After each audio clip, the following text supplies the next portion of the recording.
Hi, before I start this video, I want to say a word about the girls or the women or whoever I talk about here on this video. I want them to know that they can reach out to me anytime they want. You're going to find out that my channel is completely changed. I'm not making any more of the old kind of videos anymore. I'm a changed man. Some new information's come along in my family, and I've learned so much, and memory has been unlocked. So anyway, everybody I've talked to or talked about here, please feel free to look me up. Look up the profile here for YouTube. My email is in there. Contact me, or you can call me. I'm not going to put the phone number out here, but you can go ahead and, you know who I am, give me a call and we can talk, because I've learned the hard way after 70 years that my best friend was right. If you just talk to people, you'll feel better. If you just tell them what's really going on, the truth. He was so right, but it took me 70 years to learn it, and he's long gone. So bear with me. There's going to be a lot of drama, I'm sure, because I've been working all day on this video. I hope you enjoy it. Take care. Captain Bob. Enjoy. Hi there. This is a different video. It's different than all the rest. I wear my heart on my sleeve, and I discuss that.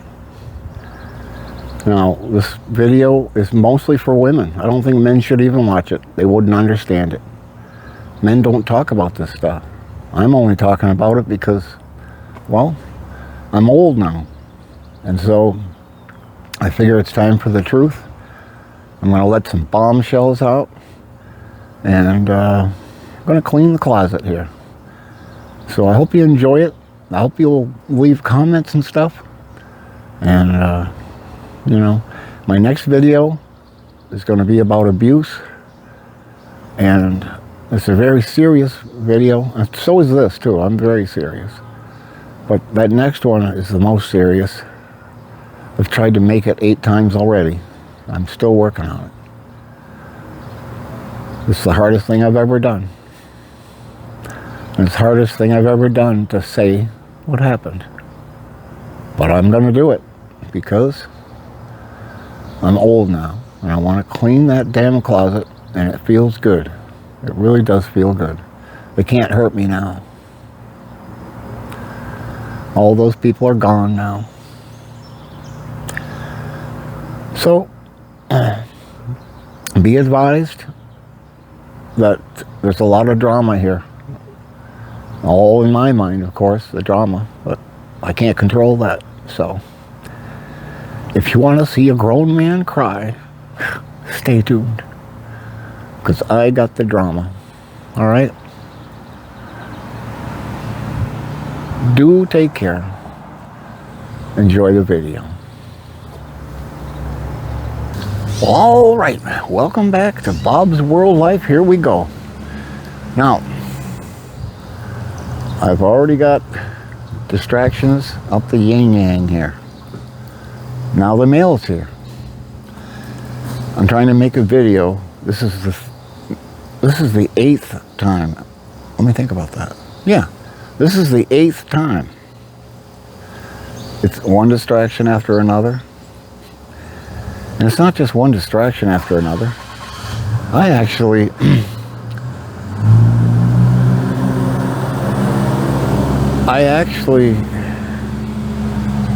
cried like a baby making it. That's right. Big old Captain Bob. Not afraid of anything, right? Got news for you.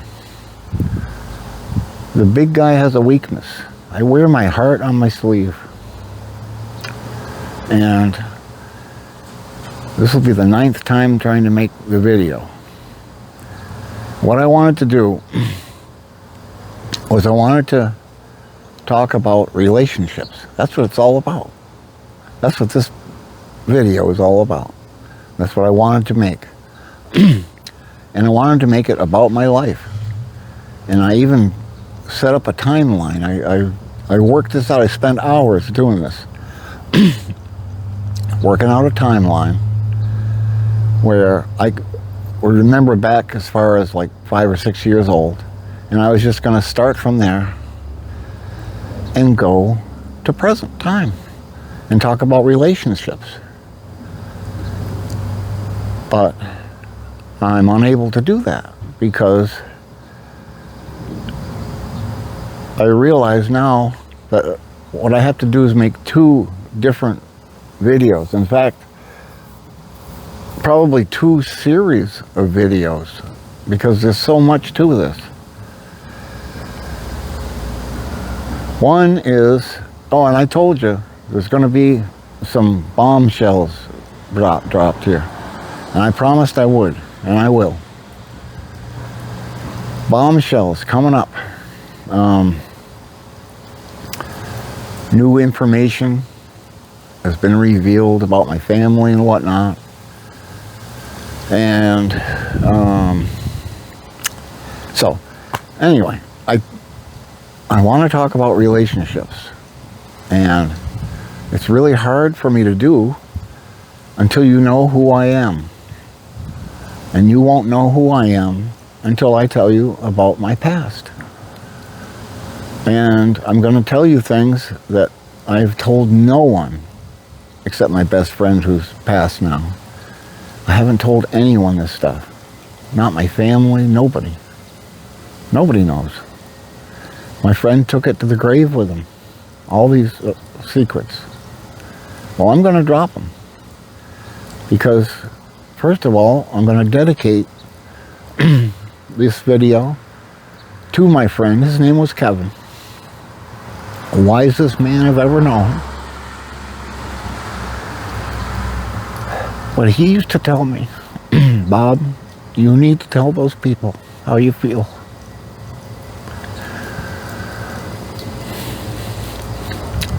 But I didn't. And you know why? Because I'm a coward when it comes to that. When it comes to relationships and stuff, I'm a coward. I admit it. Look at me. Look at me. I'm already starting to fall apart just talking about it. Anyway, so I started making this video. This is the 8th or 9th time, I guess. Now, I don't know. Oh, we got airliners flying over my head. Talk about distractions. Okay. Okay, I'll be all right. Anyway, when I start talking about the relationships, I start breaking down. And the reason I'm breaking down is because here's a bombshell. Get ready for it. Even my own sister hasn't heard this one. I was abused as a child. There. I said it. I've never told anyone but my best friend.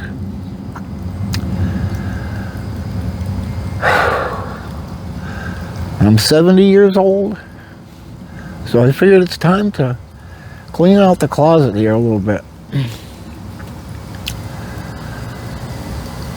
And the good news is, I think I kept my sister from being abused. Although I don't know. I need to talk to her. And I will.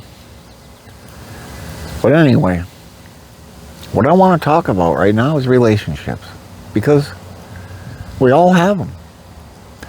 And while everyone is different, men and women, and, you know, girls and boys are kind of the same. Women talk about matters of the heart. Men don't. Unless they're super close, they don't talk like that. Men hide all that. They hide it from themselves. They hide it from their friends. And worst of all, they hide it from the people they love. What a waste, huh? So in this video, I'm going to talk about loving someone from afar. And if you know what that is, then you've probably done it. You can love someone from afar. And that's where, let me just define that a little bit for you. That's when you love somebody, but they don't even know. It's like a secret admirer, but you don't even tell them. You don't send them gifts. You don't follow them around. This is not stalking. There's a fine line between stalking and loving from afar. Loving from afar, you leave them alone. And what comes from it. That's all. But in the meantime, we think about, we might fantasize. In my situation, I have an ability to judge people by just a touch of their skin. That's all I need. I don't know what it's called. I've had it since I was born. If someone like just touches my hand, boom, something like that. You touch my hand, and I get a data download from you. This started when I was very little. And I've just had it all my life. It's not as clear as it was when I was little. As I've gotten older, it fades. But now, like when I go to shake somebody's hand, the second I touch their skin, I know, like, if they're evil or not, if they're good, if they're evil. What kind of person they are instantly comes through to me. So at least I have that left. Now, there's only one person, again, in the world who knows that I do that. My family doesn't even know. And I don't talk about it because it sounds kind of silly. And, you know, I try to always tell the truth. And that's why I don't tell people things like that, because they're going to question me. They're going to question whether it's true or not. But it is true. Like I said, I'm 70 years old. I got nothing to hide now from the truth. So, anyway, let's get some Coke Zero down first. Wouldn't it be cool if they paid me? They should. I think I should be a spokesman for Coke Zero. Oh, did you hear that slurp? Oh my goodness. Oh yeah, I didn't mention, here in Maine right now today, it's early morning. It's early morning, but there's a breeze coming up and it's about 90 degrees. Not kidding you. It's humid. It rained last night. It's humid. It's got to be 90 degrees. So, just so you know that factor, okay? Now, loving someone from afar. I want to tell you how I did it. And when it started. It started when I was, let me think about that. I'm going to think of how old I was.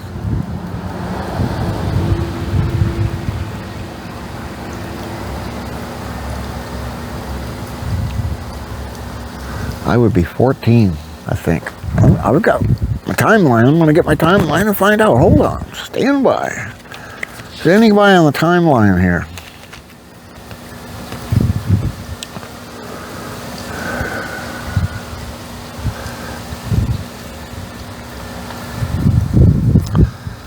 Actually, before I tell you that, but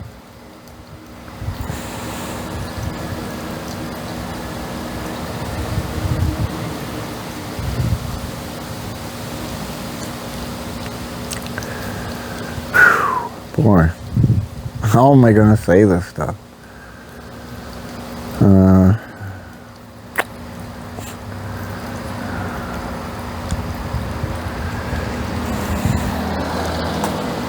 Okay.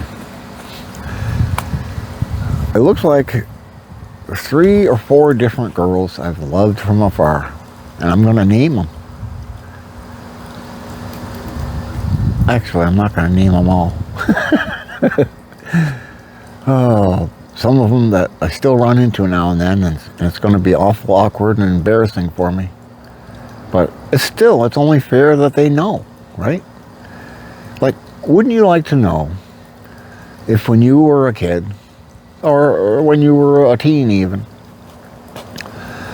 and you were a woman, or a female, and some boy loved you, couldn't stop thinking about you, drew pictures of you, imagined what life would be like with you. I think it's important for those girls to know that. And so this video really is for women. Men aren't going to like this stuff. Like I said, I wear my heart on my sleeve. So this is mostly for women. And I hope you enjoy it. It's very hard for me to talk about. Anyone who knows me knows I don't talk like this. I don't talk about matters of the heart with people. I just don't. It's not in me. But I'm going to, because, like I said, I dedicated this after my friend who told me to tell everyone. So I'm going to tell you about the 3 or 4 girls that I've loved. They don't even know it. But I have to first start with the first girl that I did love, and I didn't know it. I was only 10 years old. We were buddies. My parents, we were a well-to-do family. My parents had a summer camp on Lake Bombazine in Vermont. And this girl lived on an island nearby. It was about maybe 3/4 of a mile away. Maybe a mile away. And I was, like I said, 9 and 10. And this is kind of a tragedy. But I'm going to tell it anyway, because I really loved her.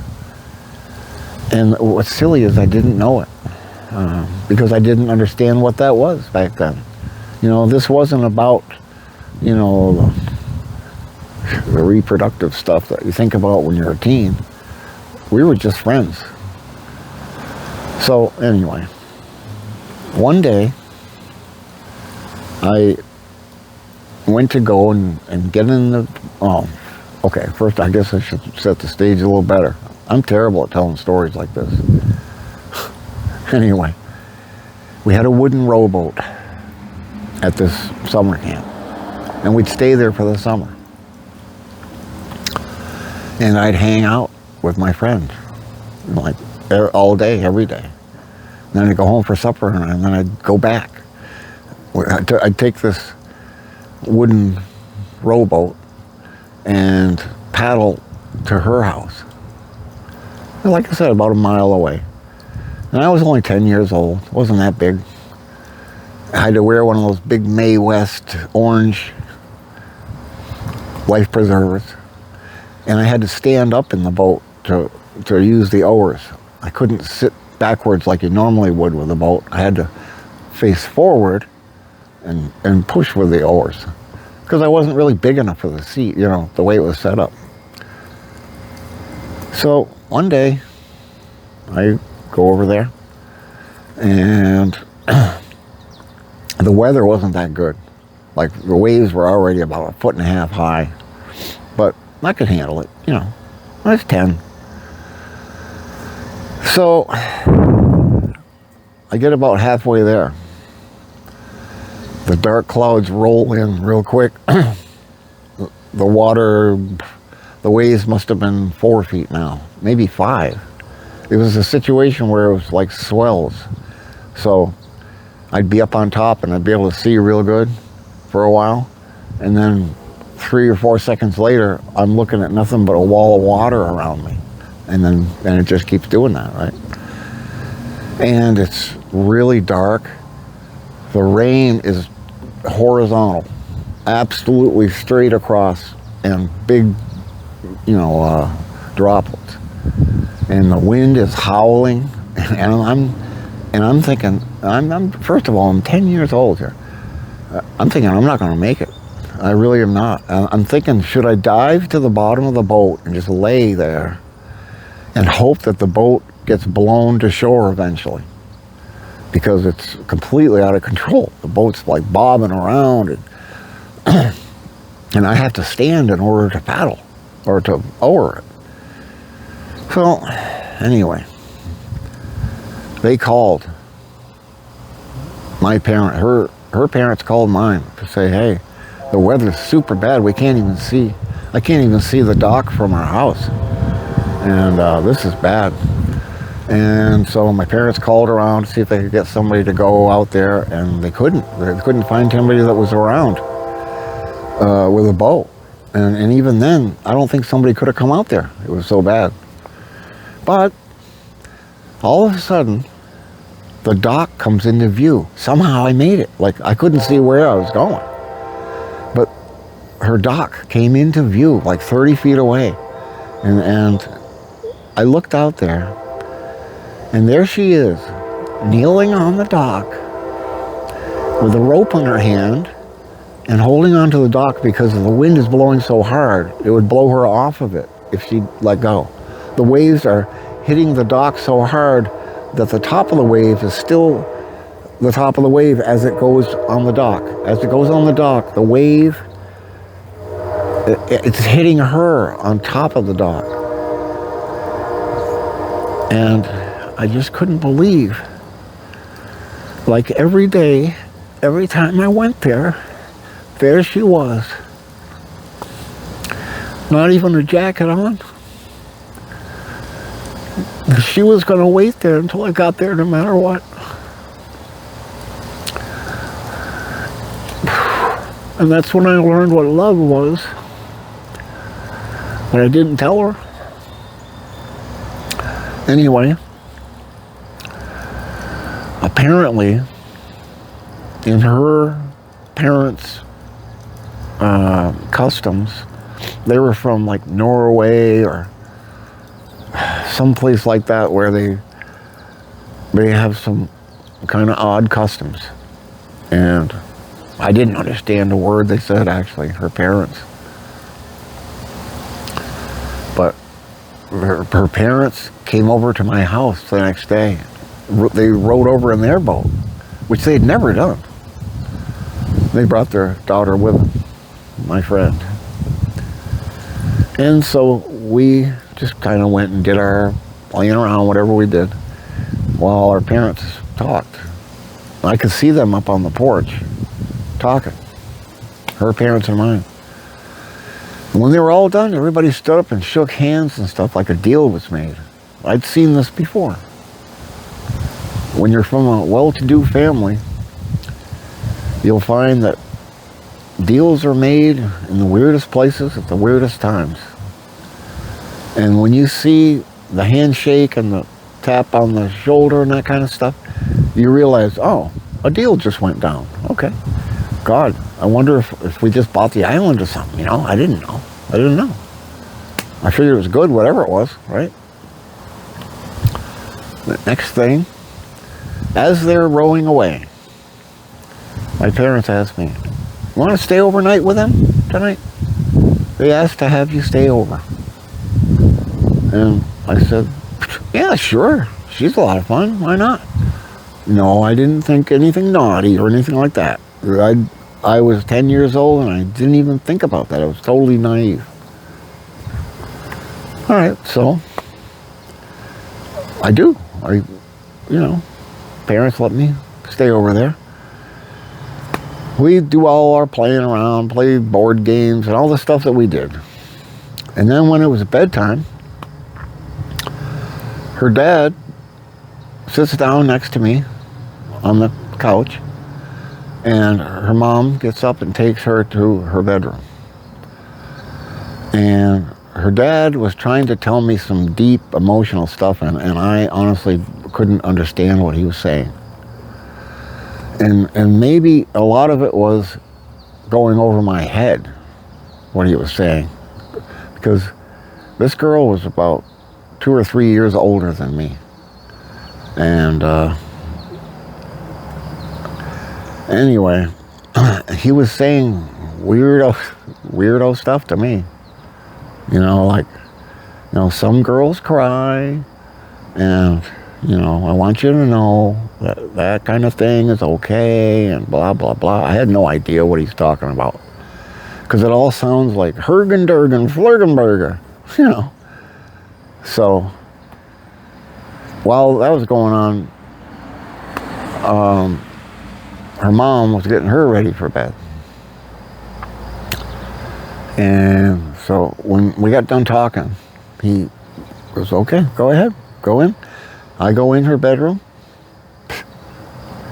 and her dad says, puts his hand on the door, and what I understand him saying was, you know, lock this door behind me, and we're going to leave. We're going to Uncle Charlie's. It was like a restaurant kind of place across the lake. And he goes, so we'll be gone at least 4 or 5 hours. So don't you guys stay up late. Have a good time. And welcome. Like, welcome to the family kind of thing. And I'm like, wow, okay, cool. You know, I'm just 10 years old. I'm thinking about baseball cards and riding bicycles and stuff. All right. So nothing happened, obviously. Nothing happened. We went to sleep. It was fine. Her mom had her all dressed up in a really provocative nightie, and I don't know. Anyway, get up the next morning, we have breakfast. There's not much talking. Not much talking there at all. And so I row back home, and my parents are all pissed off. I had no idea what was going on. None. But they were pissed off. And so I just went out and, you know, thought to myself, like, well, what did I do? I didn't do anything wrong. I ate their food, and it's not even the kind of food I eat. It's like, you know, I had really good manners. I was clean. So anyway, the next morning, I go over, just like I always do every day, paddle on over there, and her mother comes down to the dock and says she's gone to live with her uncle in Connecticut. And she was pissed off. I don't know why. Like I said, I'm 10 years old. What's going on? And she goes, okay, so, and she won't be coming back. And I'm like, wow, bummer. You know, I was devastated. Shit, this is my buddy. So the next day, I was like upset, terrible. The next day, I remember so well, I wrote this note, and all it said was, I like you. Imagine that. I couldn't even use the word love. That's all it said, I like you.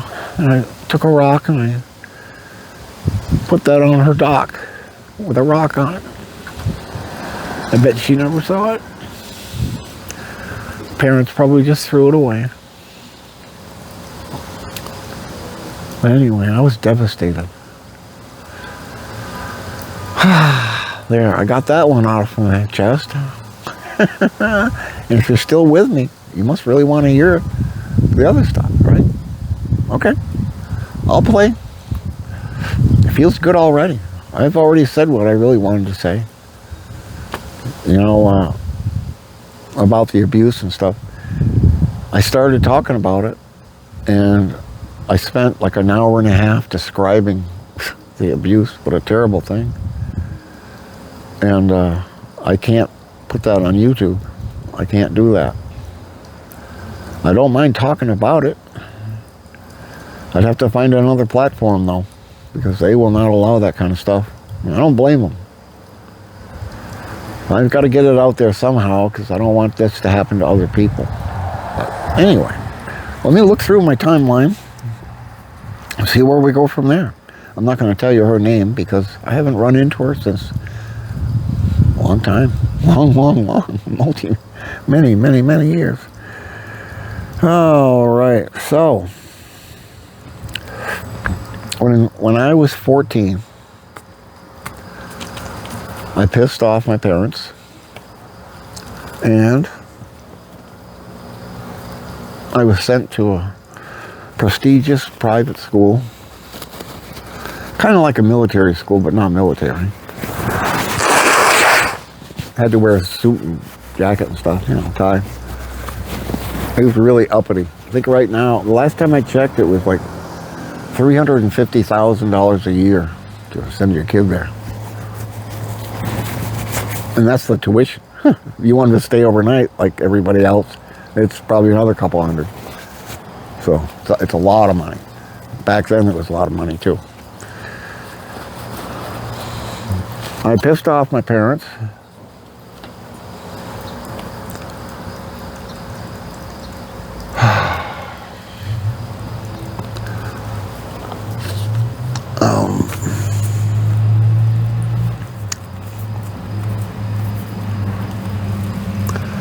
Looking at my notes here.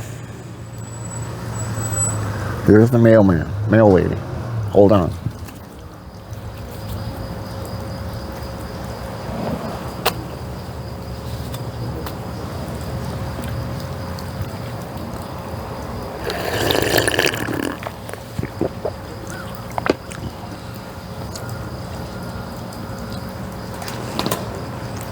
How hot is it? Hi. No mail today. Thank you. You're welcome.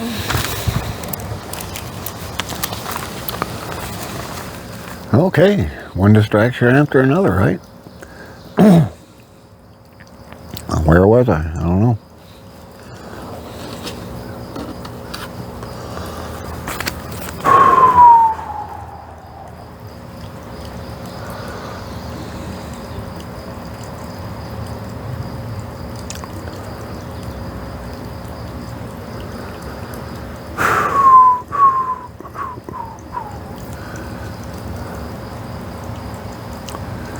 All right, so back to it. We're discussing love from afar. It's cool. I know a lot of girls do it. And if there was any doing it to me, I would want to know. I'd want them to say, yeah, you know, I really wanted, I was hot. Okay. So let's see. The next one. Okay. My next one, well, okay, I'm gonna skip ahead here now because I was so naive that I was 13. I was 13 and close to 14. I might have been 14 the first time I did the naughty deed, you know, that I can't talk about on YouTube. But anyway, that was not a love from afar situation. Here's what it is. My sister is 7 years younger than me. And when I was that age, I was not easy to handle, you know. I used to get in trouble now and then, and you know, pretty active kid. So, if my parents were going to be out longer than 10 or 11 at night, they would hire a babysitter of sorts. And, you know, I didn't care because I was usually hanging out with my friends. I'd come home for supper and go back out. But this one, I don't know if I should name her. I don't think I will. This is not a love thing. I gotta just tell it. So I gotta tell you this story because it's kind of funny. They hired this babysitter. She was 18. She was just started first year of college. And here I was 14 and my hormones were raging. And so this is a first time story. First time I did it. Anyway, I came home after supper, or at supper time, And here was this babysitter with my sister, you know. She had cooked, you know, pizza or something. It was something good. But I looked at her, and she was beautiful. I couldn't believe it. You know, that my parents would hire someone that looked like her, even. And she was just beautiful. I couldn't stop staring at her. And my hormones were raging big time, right? So we ate the pizza, and everything was great. She sits down on the couch in the recreation room. Like I said, we were well to do. And she proceeds to take her bell-bottom pants off and sits down on the couch like it's nothing. And she had on one of these shirts. Can't think of what they're called, but it has like 2 snaps on the bottom of it. So it's actually attached kind of like at the bottom, you know, like you pull it over yourself like a t-shirt, but at the bottom you pull up these couple of clips. And it sits down, and she sees that I'm staring at her. I'm like gawking. I couldn't believe this. I feel like I've got a centerfold model in my room here, my recreation room. And I feel like I should get a camera and take a picture of her being here so I can tell my friends she was here. Oh my God. Well, she said something like, have you got anything else on your friggin' mind? You know, like, you know. And she pulls out a pad and paper and starts writing. And she's writing as she's talking to me. She's asking me questions. I'm giving her the answers. And she goes, I know what you want. You want to make out with me, right? And I go, no. Which is bull. Of course I do. What? But, you know, I'm a coward when it comes to this stuff. I said no. She goes, bull. Bull. She goes, I know better than that. She rips off the thing. Rips off a page that she'd been writing on for 10 minutes.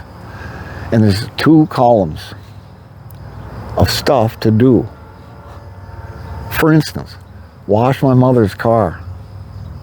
Clean the kitchen windows.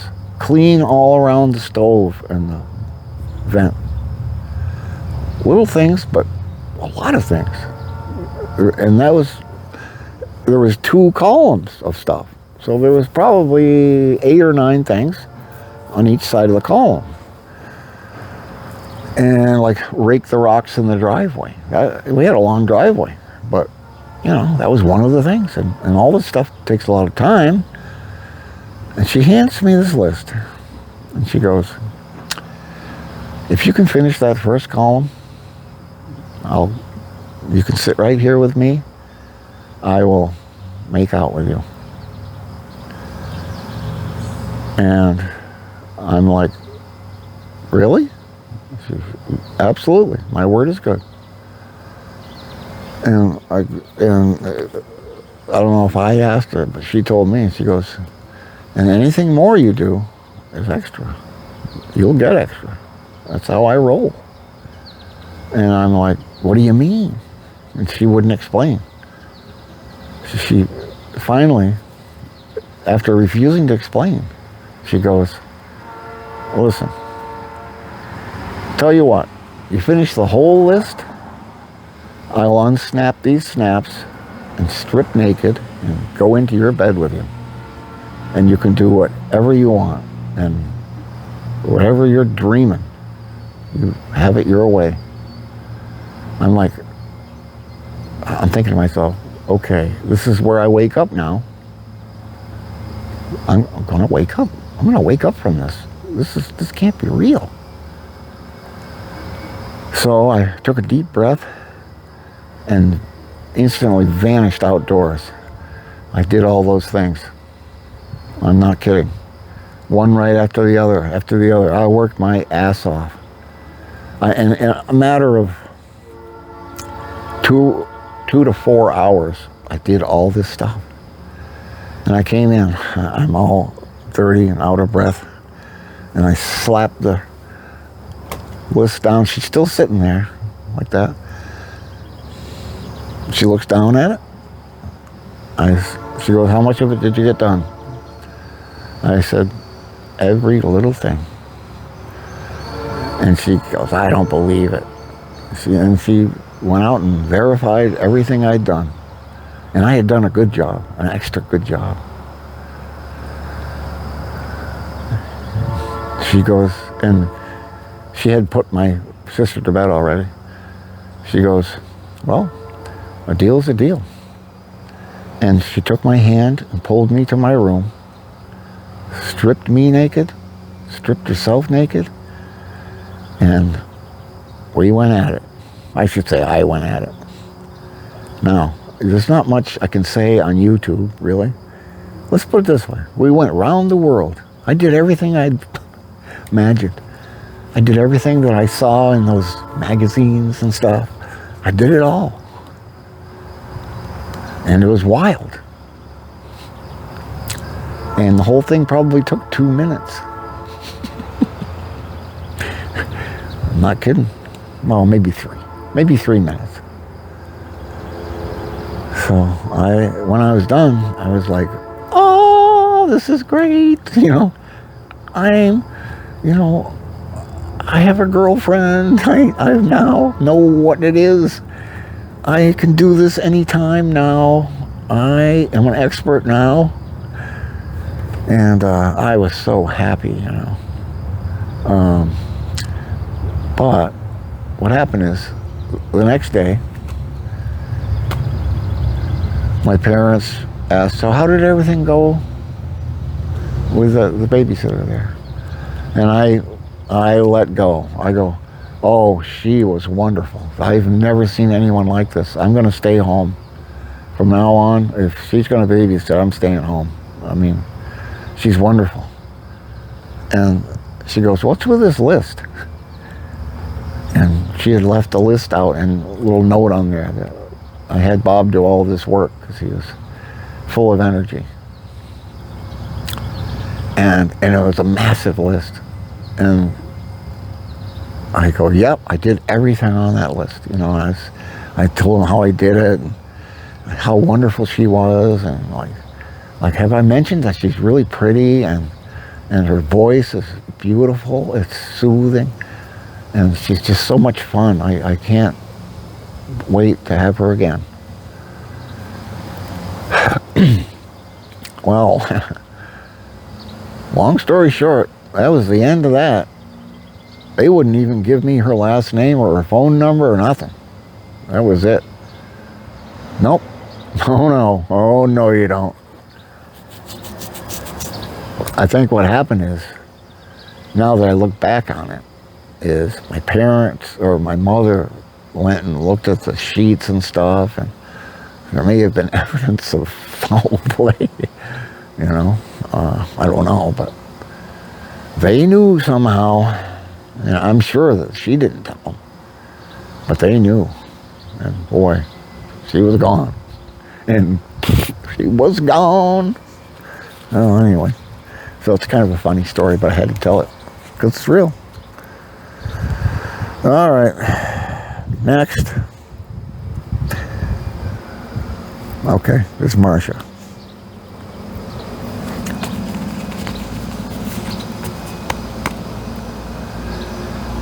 I wasn't going to tell some of these, but as I go through the timeline, I can't help but tell. Because Marcia, well, all right, let's set the stage. Like I said, my parents were well-to-do, but they didn't like me hanging around in the summer. So I had to get a job. I was 14. So I got a job teaching sailing because I knew it really well. I had sailed since I was probably 6 years old. And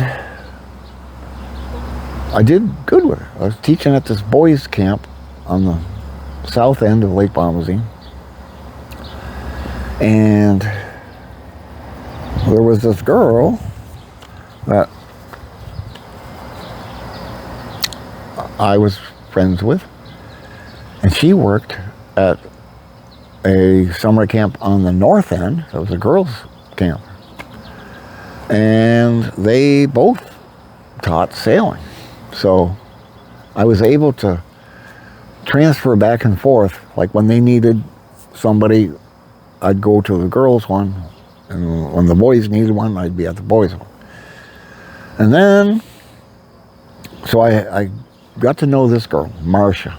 Marcia. This is another funny story. It's not really a love story, but it's funny. I thought I was in love with her, but you know, wasn't really.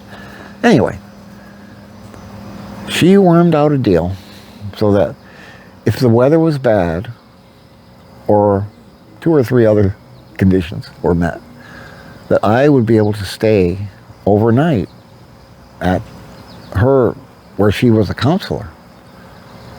Because she was, I think she was 18. I was 14. And she was a counselor at one of these buildings, you know, that has like 14 or 15 girls in it.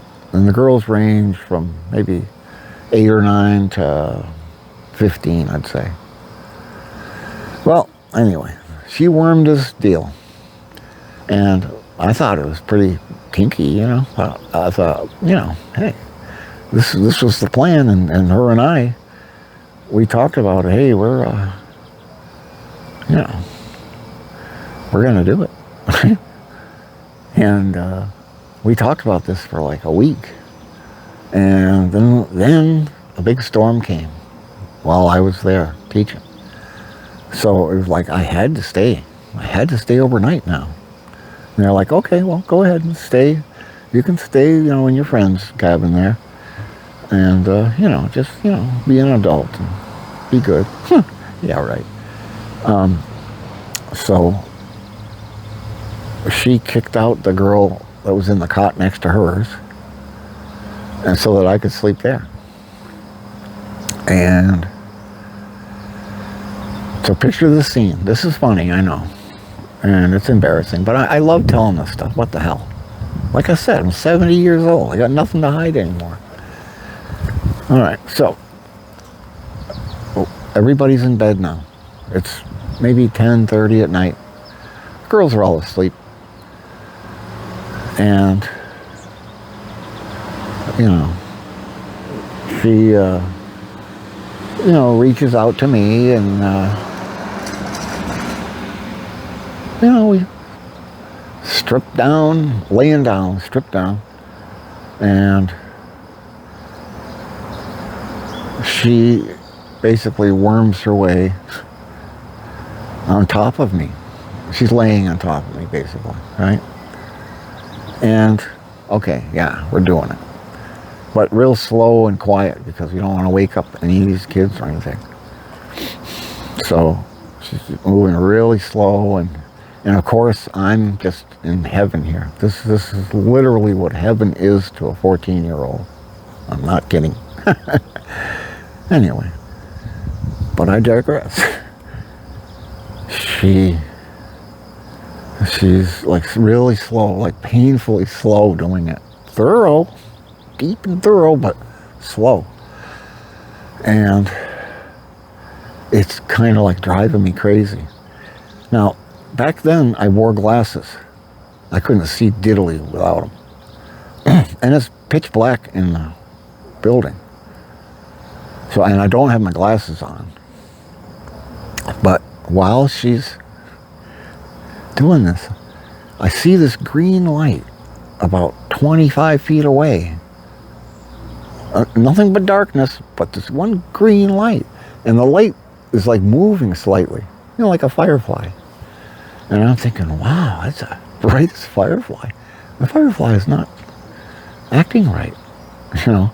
And then I'm thinking to myself, why am I thinking about fireflies at a time like this? So I close my eyes for a few seconds. I'll open my eyes now. There's 2 of these. There's this green light over here, and there's a green light over there. And they're slowly moving around a little bit, like So I could tell they're bugs or something. Okay. Now, she's getting excited. Finally. And she's starting to go faster. And now there's a red light. There's a green light. There's another red light. There's another green light. There's a bunch of lights that are coming on. I can't see any people or anything. I can't see. All I see is these little lights. And these appear to move around a little bit.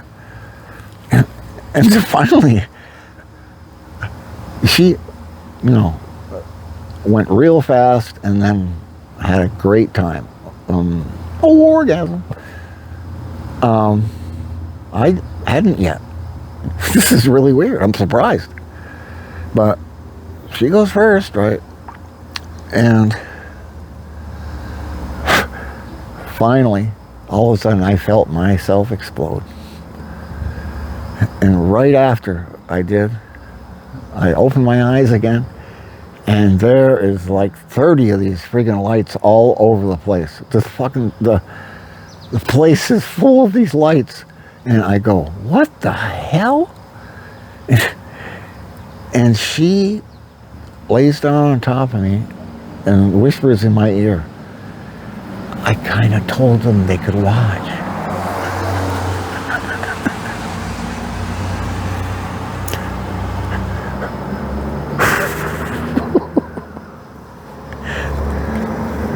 I'm like, you kind of told them they could watch? They're just little kids. And she goes, I know, but they wanted to watch. They came, they begged me, just let them watch. Just let it go. Don't worry about it. They're not, everything's okay. Okay, great, wonderful. I'm kind of in bliss here anyway. So I roll onto my cot and go to sleep. Next morning comes, I go to breakfast with them, everything's great, everybody's happy. And after that, one of the headmaster, this lady, comes up to me and goes, Robert, you are not allowed to stay here at night anymore.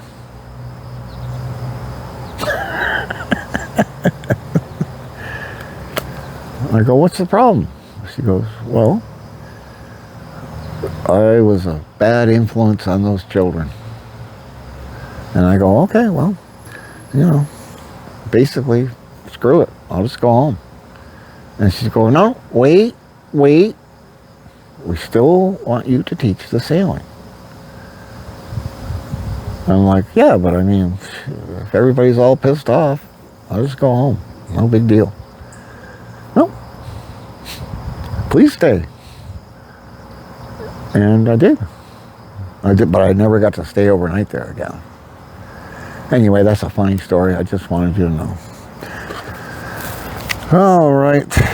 Oh, and Marsha, yeah, that didn't work out. That did not work out. So, there was another issue. Okay. I'll tell you that issue too. A few days after this. First, let me set the stage again. Remember, we got the 2 summer camps. They had set up with their motorboats and stuff. Oh, great. Another distraction. I can't wait. Oh, FedEx this time. FedEx. This is like being in a hospital where you try to get some sleep and all of a sudden you hear, paging Dr. Frank, Dr. Howard, stat, room 3. Please come to room 202. Emergency staff to room 308. Yeah. Yeah, I was just trying to make a video. Who cares? Just silly old me making a video. But I'm going to keep it running.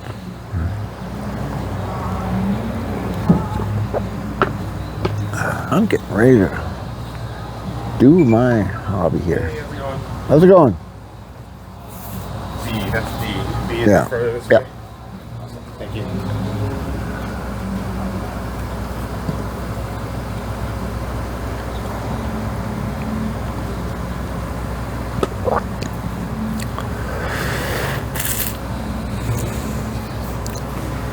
a good day. You too.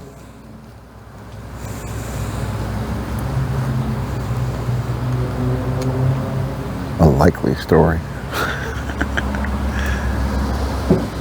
All right. Where was I? Marcia. Okay. Marcia.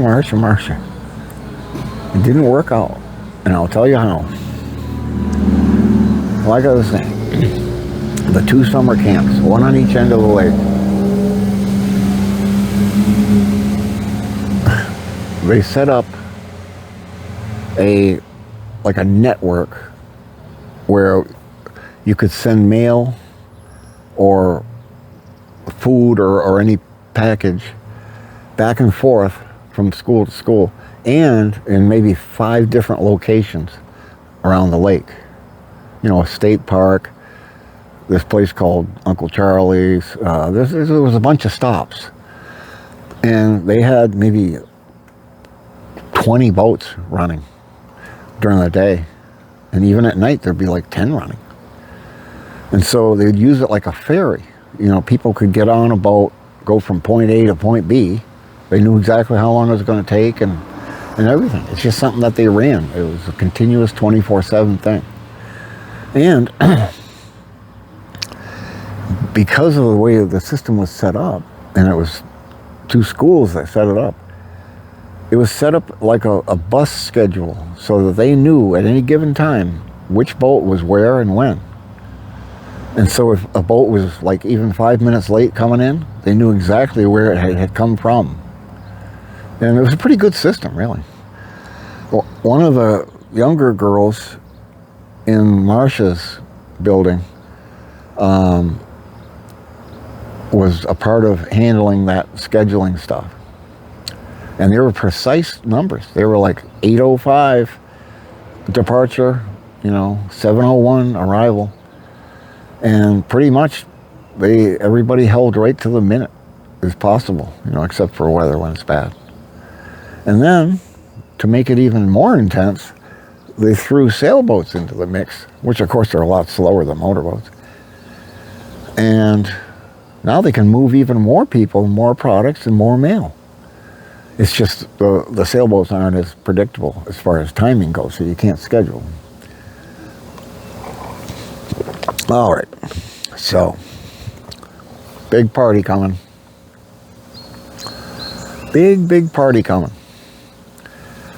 Some of the counselors told me, and some of the counselors were boys, were like 18, 19-year-old boys. And anyway, I told my friends there's a party. They're going to have a party.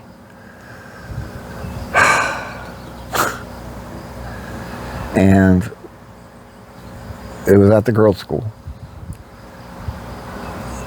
And the plan was that I would meet with Marcia. And on one of these stops, it was a state park. I forget the name of it. But anyway, it was a state park. And we said we'd meet there and, we could probably do the deed. So something happened that I didn't know. Like, I think the school had told her she had to do something or whatever. Anyway, I'm not going to blame her for it, but she didn't show up on the specific time she was supposed to. It was like she was supposed to arrive at like 4:31, and I waited till 5. And we didn't have phones, cell phones and stuff back then. And so I just got pissed off about it. And I didn't even go to the party. So the next day, we had an assembly where all the boys counselors and all the girls counselors had to be there. and all the instructors, and I was one of them, so I had to be there too. And this was terrible. Anyway, oh boy, I better stop. This is embarrassing too much. Anyway, okay. I go to this thing, you know, and a bunch of these guys, like the counselors that work at the girls' school and the boys' school, like there was 5 guys, and this one guy that I was friends with, that he was a counselor. He goes, "Hey, you were right about Marcia," because I had said something good about her, you know. "You were right about Marcia. She partied last night." I go, "What do you mean?" And he goes, and he didn't know that she was my girlfriend, or supposedly. And he goes, "Oh man, you didn't hear?" He goes, "You should have been here." He goes, "We went to Stop 5, which was, it's just a little picnic spot on the edge of the lake in the woods where really people don't go there, so it's a pretty private area."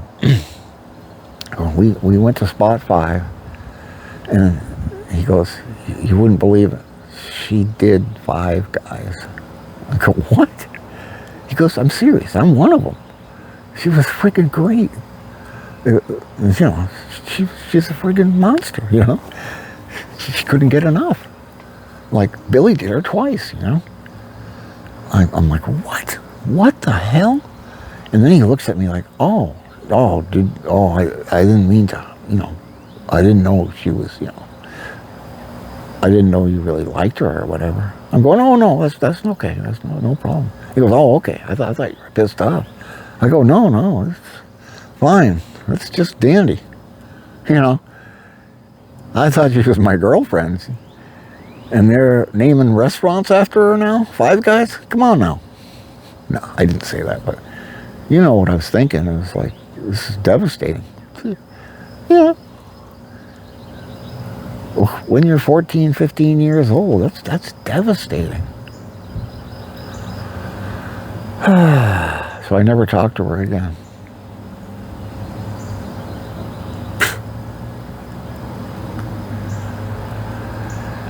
My next girlfriend was an arranged marriage girlfriend. Like I said, my parents were well-to-do. Her parents were well-to-do. She was practicing to be a tennis pro, and she was good. Pretty girl. I'm not going to name her, because it's not fair to name her. I went on a few dates with her. Some of the dates were with her parents, or with her mother. But it just never worked out, you know. She even came and stayed with us for a week or two in the wintertime once. She lived in Texas. It just didn't work out though. She just wasn't my type, and I wasn't hers. But I wish her well, and I heard she married a lawyer, and I hope she did great. She was a good girl. And, you know, you can't just arrange things like that for people. In other countries, they do that a lot. But not here, and not with me. And I wasn't going to go along with that. All right, next. My next one. And remember, I was supposed to be talking about relationships here. I don't know if you call these relationships, but whew, okay. It is what it is.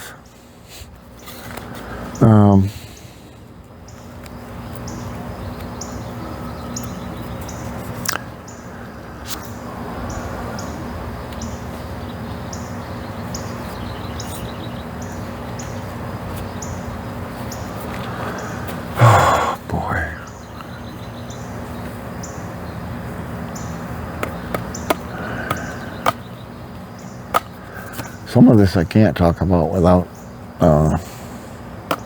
going into that abuse thing. And I don't want to do that on this video.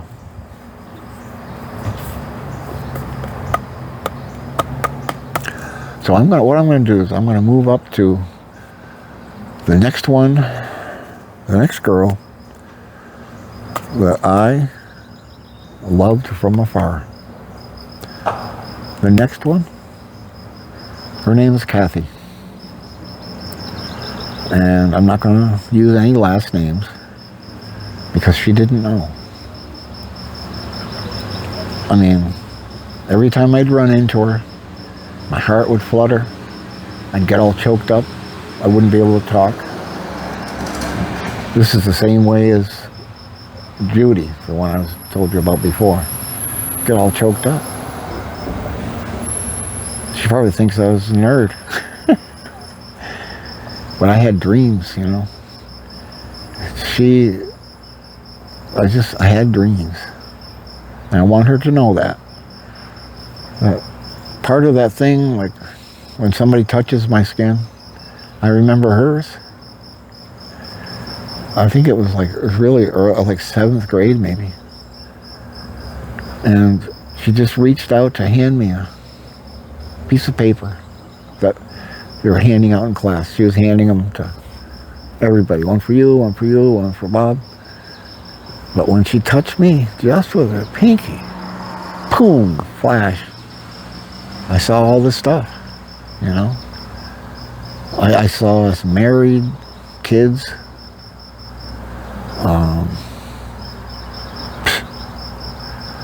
It got, you know, I actually see clearly certain things.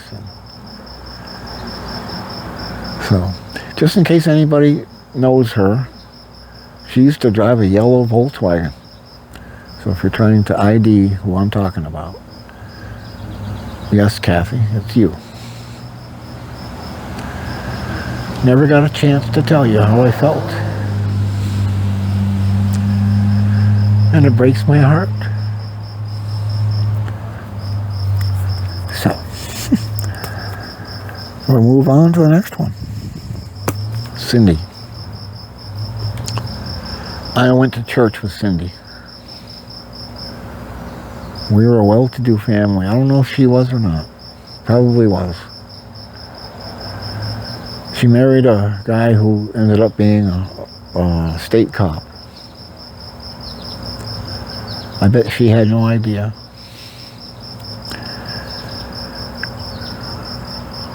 She had no idea how I felt. You know, when you see somebody and your heart flutters and you remember, like in my case, when I get that touch, I get the data package from it.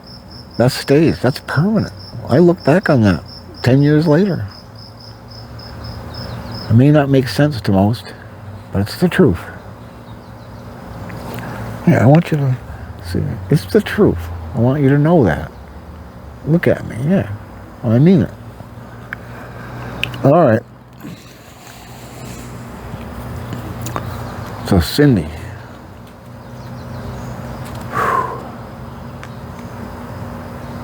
Isn't that weird how you feel about people like that? And I still do. I still feel the same about these people.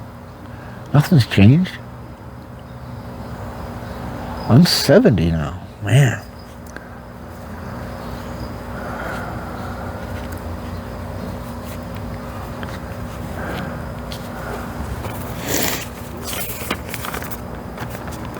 Oh boy. No.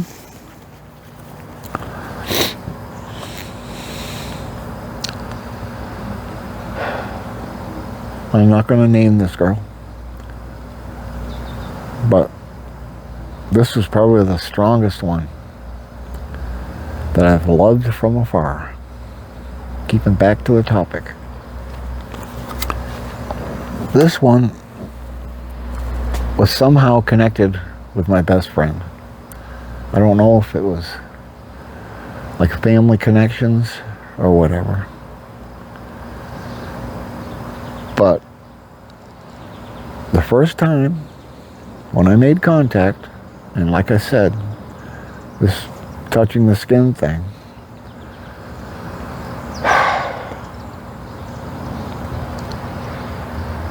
the first time it happened, I had already known her. Like, you know, as kind of like a friends. We're in the same kind of circle of friends, and we'd meet now and then.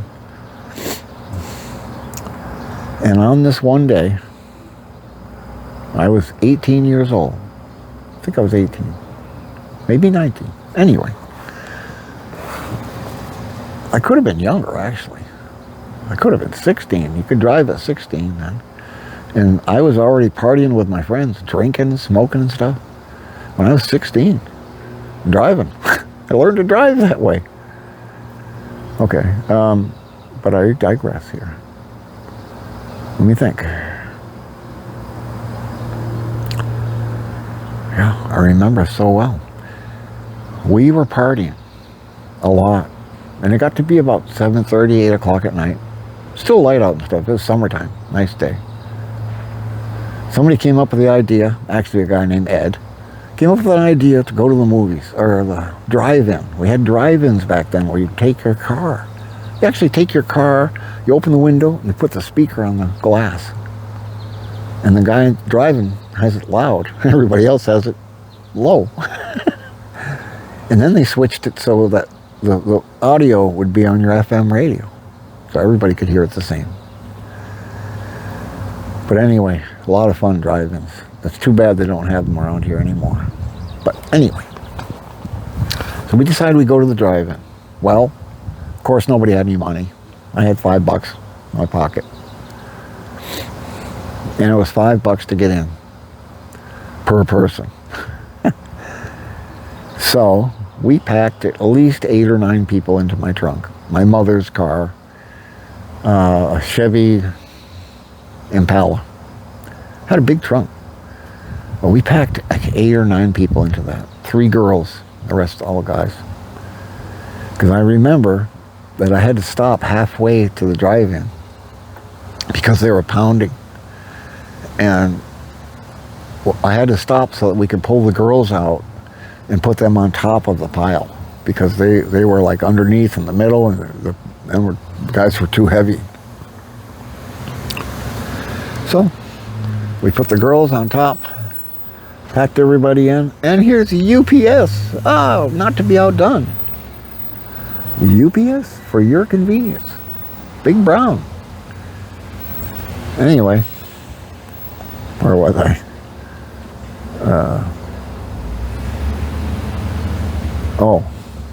So picture this. I've been drinking, smoking. I've got a $5 bill in my hand and a doober in the other. And I pull up to this, where you pay, the gate. And in the gate is the owner of the place standing behind the 2 girls. One girl is my best friend's sister, and the other girl is the one I'm talking about. I put a $5 bill down there, and he says, or the owner, I hear him kind of shouts to me, "There better be only one person in that car," you know, something like that. Or I don't believe there's only one person. I don't know, whatever it was something pretty bad.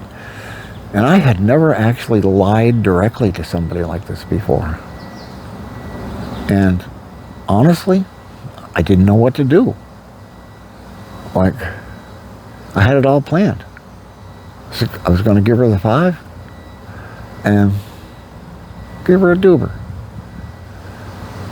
And I figured there'd be no questions. But anyway, he's right there.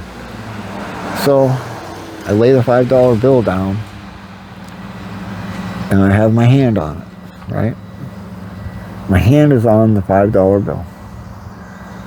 And she puts her hand on the money, on the $5 bill. And when she does, her pinky or her index finger, one or the other, touched my hand. And it almost blew me out of the car. It almost blew me away. Like, I was speechless. I'd never had a data download this big, like this clear. And I saw all this stuff in the future. I saw us married. I pictured a horse. We had 2 horses, a carriage, a small farm with a wraparound porch on the house, and a meadow here, corn growing, and I saw all this stuff. We had a couple dogs, a couple horses, a couple of chickens, sheep, stuff that, real farm stuff. And I got all this farm data from her, and I pictured all this so vividly. Like, I can point out the church that I pictured us getting married at. This is serious stuff. She didn't know a thing. I never told her. I never did. But like I said, the data set that I get from someone is permanent. It's like someone who reads something and never forgets it. It's the same thing. It's a permanent file that I can access.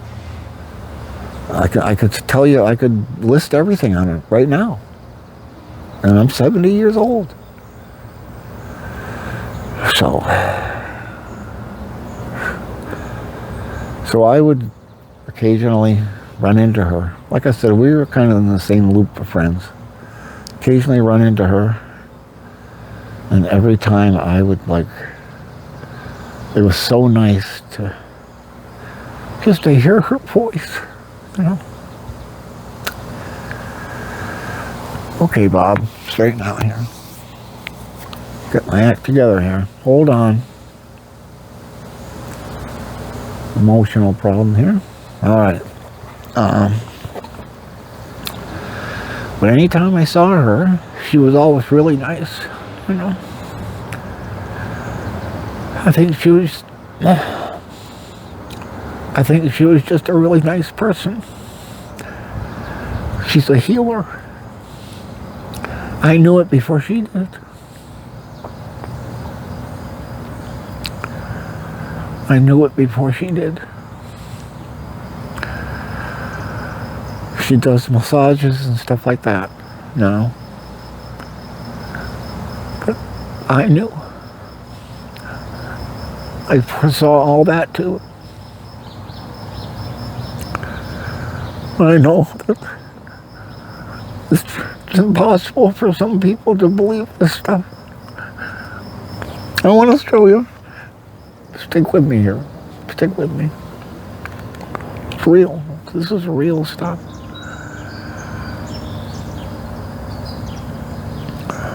Every time I saw her, my heart fluttered, and I went back over all the data. Everything I saw was so much. I can't tell you here how much. But I know it all. And then the tragedy is, I used to tell my friend this stuff. And he was like, I think she likes you, Bob, anyway. Why don't you just go tell her? And, men basically don't talk like that. He's the only one I could talk to that way. But he took these secrets to the grave. What an honorable man.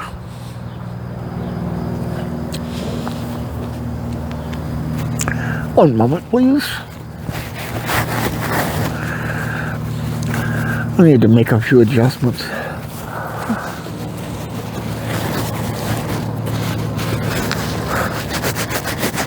One day I started telling my friend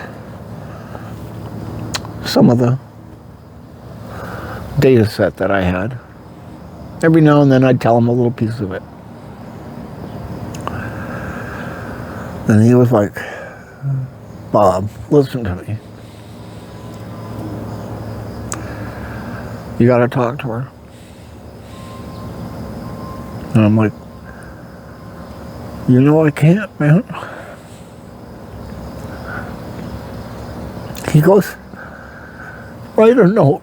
Just write her a note. I'll drop it at her house. I'll just accidentally leave it. No. Tough guy Bob, huh? No one would ever believe this back then. That I was Such a coward. Well, anyway.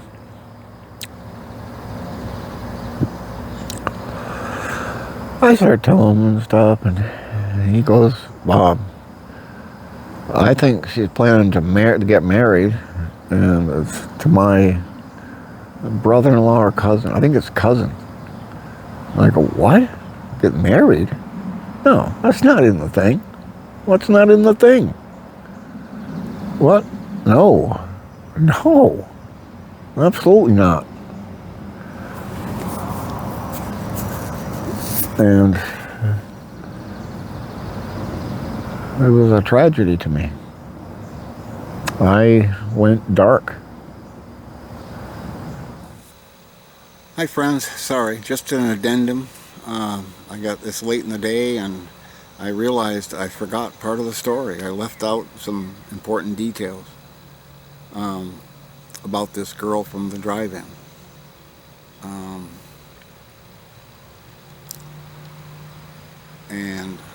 And how it affected my life.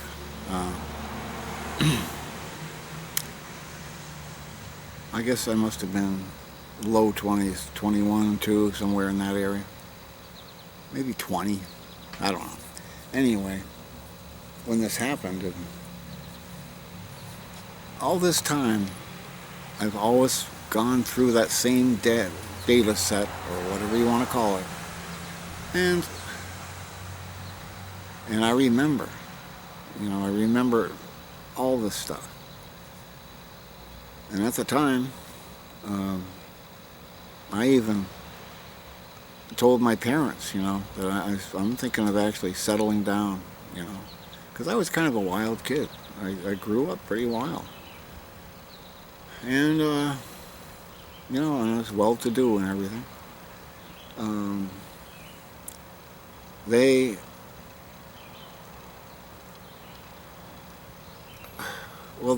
inherited a small farm in Cuttingsville, Vermont, and I went with them. Sometimes that's the way things go. And the worst part of it is that when we went by, we only drove by the farm. When we went by it, it was the same farm in the data set. It's the one I saw. The windows were boarded up, but it was the same farm, same meadows. And they offered it to me, to just give it to me. And of course I wished her well, and honestly, I wish everything would be perfect for her. I hope her life is perfect now.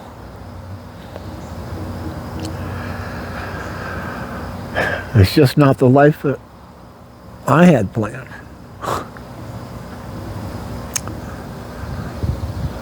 And it was just a tragedy. And I want her to know. I'm afraid to tell her. I'm afraid to say it. But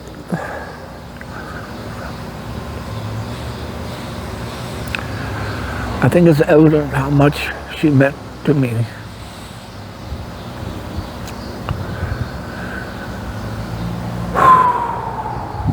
I think that was 16 or 18 years old, me.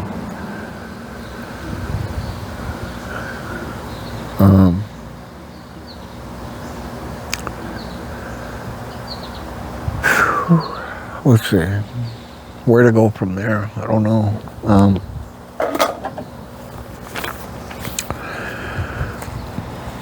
All right, I'm going to shorten this up because I've gone too long.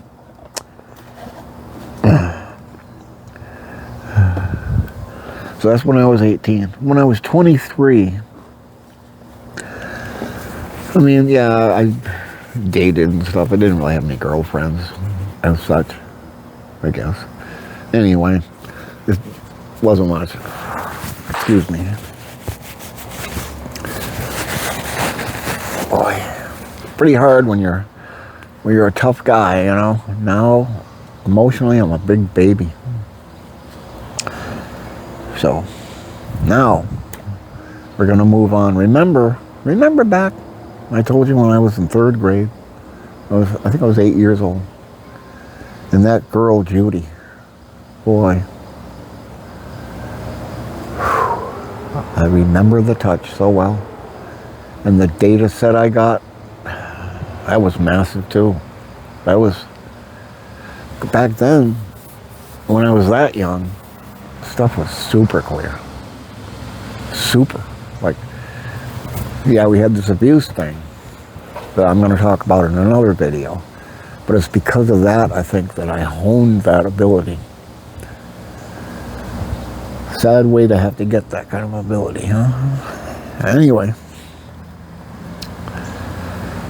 Boy, all that time, even, you know, many years after that, all I could think of was her. I used to ask my friend Ed, who had some knowledge of where she was and stuff, like, how's she doing? Boy, she was so much fun. And I saw so much, you know. I saw her kids, like a bunch of kids with her, beaches, being together, you know. And all that time, from 8 years old until I was 23, I had always wished I could run into her and tell her how I felt. But damnedest thing happened. Thank God. Ed, another friend, called me up with Bob. Come on down to the bottle club. We're hanging out, and there was a club where you brought your own beer, and they serve it to you. They didn't have a license, so you brought your own beer, and they keep it cold, and they serve it to you. It was a cool deal, and it was open 24/7. So I'm like always, I'm, you know, down, I'm depressed. I've been depressed for, I don't know, since I was 18, I guess, something like that. And, you know, what happened is, he goes, remember you keep asking me about Judy? Well, she's down here. And I thought to myself, shit, I don't think I even said anything to him. I just hung up the phone, got in my Land Rover and drove down to Bottle Club. And there she was, in her favorite red shirt. I'll never forget. And then I don't know if I asked her or if she asked me if I was going to Ed's birthday party the next day. Or the day after, whatever. And I said, are you going? She goes, yeah, I'm going with Barb, this friend of hers. Well, that she lived with in an apartment. No, that wasn't it at all. Couldn't think of it. Now that I think back, Ed dumped beer or something on his pants and needed new pants. And had called her or her friend, and they had to bring in pants. That's what it was. That's what it was. And so we met at that party. Drank a few beers. I chugged a few more beers because I was determined, this is it. I'm saying it. I'm saying it. And even then, I couldn't say it.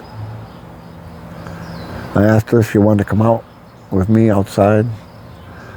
And she said, sure. You know, want to, you know, do some smoke. Yeah, sure. And she sat next to me under this pine tree. And I don't think we even smoked. I never said what I wanted to say. Once again, big coward. But we started making out. I don't know who went first. Doesn't matter. Because it was good. It was good.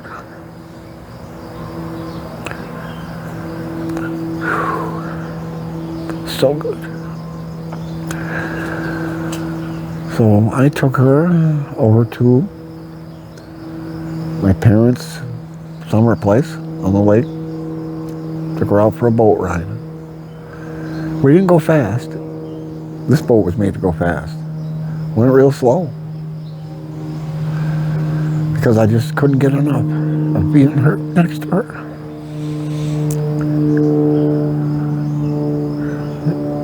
And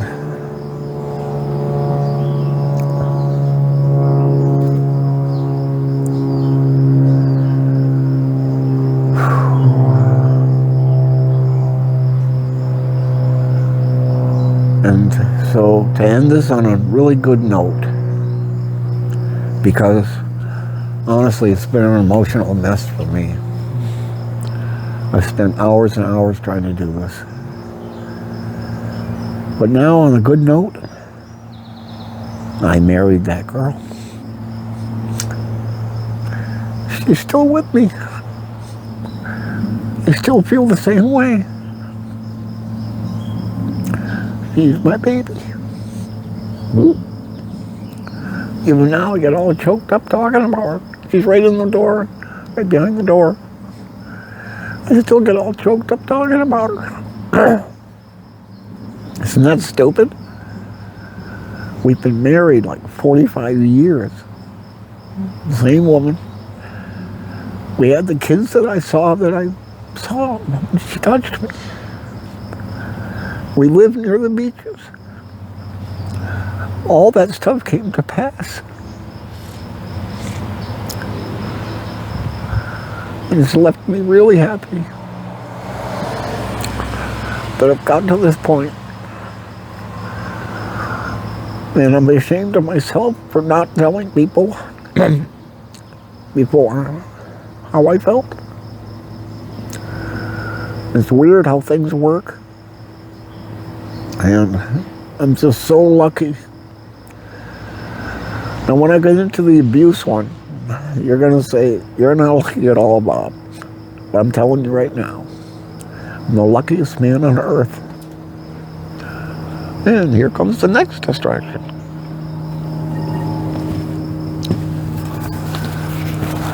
All right. So, I think that's going to be the final interruption. Anyway, before I end this video, I want you to know that all ended well. Like I said, I did marry Judith. And we've been married 45 years. And we have 3 kids, all of them from me and her. And life is good. But I need to make another video now. And this one won't be that good. It's not a good topic, and it's not going to be a good video. I've tried to make it 8 times already. I was going to make it all part of one thing, you know. Talk about relationships and stuff. I was going to start when I was just a baby and go right on up the years. But I can't do that with this. I want all the people that I've talked about to know that I've told the truth. And I want them to know that I love them. Even now. Yeah, even now. I do. I mean, at some point I'm going to make another video. And we'll go over just the whole thing about the touch and the data. Because I don't know what it's called. I just made those words up myself. you know, to describe it. But I want to make a video on how it works and try to leave the drama out of it. So, I hope you've enjoyed this video. I hope it might help you. Because, you know, somewhere, I guarantee it, if you haven't found someone, there's someone out there who thinks like I do. Who thinks about you, dreams about you. And I haven't mentioned all of them. Some of them are people I know that I associate with now. Some are old friends, and they don't know. But now the world knows, right? And I'm going to have to make a video about just that. But the worst one is yet to come. That's the abuse one. And I've tried to make it 8 times. And I'm going to try one more time. But if I can't make it, what I'm going to have to do, and these are hours long, these videos.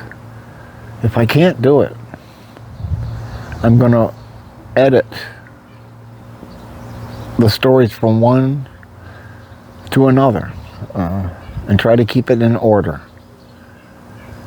Because every time I even start bringing up the subject, I fall apart. And I'm sorry for that. And I'm really working on it. So, be looking for that one next. I'm not going to go into great detail. I'd have to have a different platform for that. I don't mind telling the details, but I don't think YouTube would allow it. And I'm not sure how to do that right now.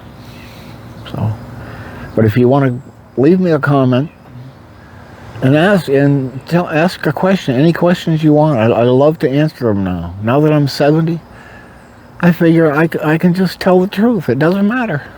It can't hurt me now. So I'd love to. I'd love to answer the really, if you have some really deep questions, I'd really like that. The deeper the better.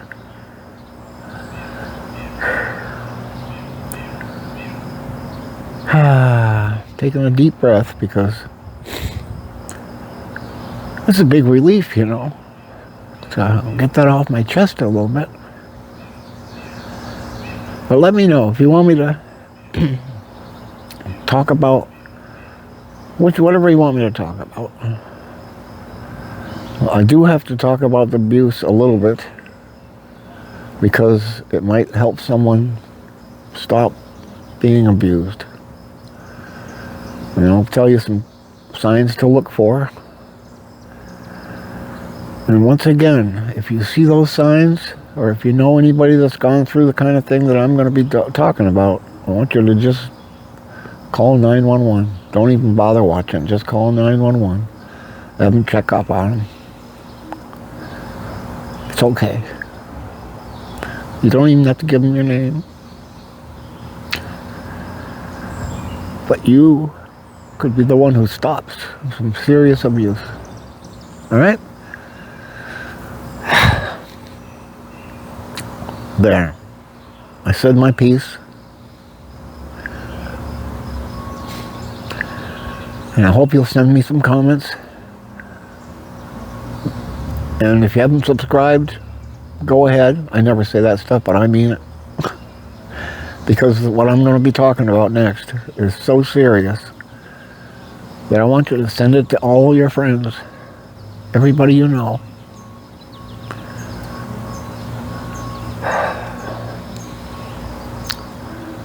But for now, it's a beautiful day. Hear the birds?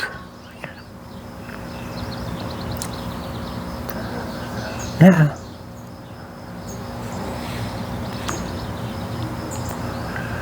I feel better. I hope you feel good. I hope you feel good knowing I feel better. Anyway, I'm babbling on like a baby. Big tough guy, Bob.